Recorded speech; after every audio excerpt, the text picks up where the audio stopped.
Kama nilivyosema, la kwanza mimi ni waletee salamu toka kwa Daktari Samia Suluhu Hassan. Anatambua kazi kubwa mnayofanya, na mara zote tunapoongea Mheshimiwa Rais anatambua kazi kubwa mnayofanya, na tena kazi yenu mnayofanya ya kuokoa uhai wa binadamu. Navyokumbuka, kuna baadhi ya kada tulikosa watu sokoni. Kwa hiyo tuendelee na jitihada hizo kwa wale tunaojifunza, lakini wale tulio kazini tusonge mbele. Mheshimiwa Rais anatambua kazi yenu kubwa mnayofanya. Lakini na Baba Askofu, Mheshimiwa Rais anatambua kazi kubwa ya kanisa mnayofanya katika kuchangia katika ustawi wa jamii. Ndio maana serikali inaendelea kuunga mkono jitihada hizo.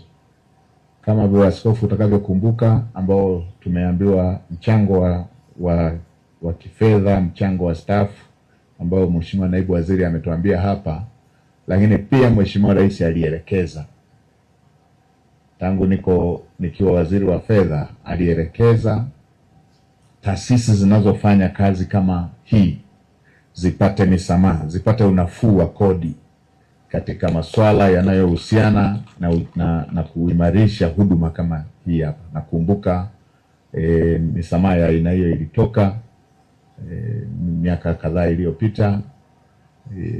Ilitoka pia nafuu ya kuzifanya hizi charitable organization, kutambua kwamba hizi si taasisi zinazofanya biashara ya faida. Kwa hiyo hilo na lenyewe ni jambo ambalo lilishashindikana siku nyingi, lakini Mheshimiwa Rais alielekeza yatekelezwe, nafuu ya kikodi na hadhi ya charitable organization.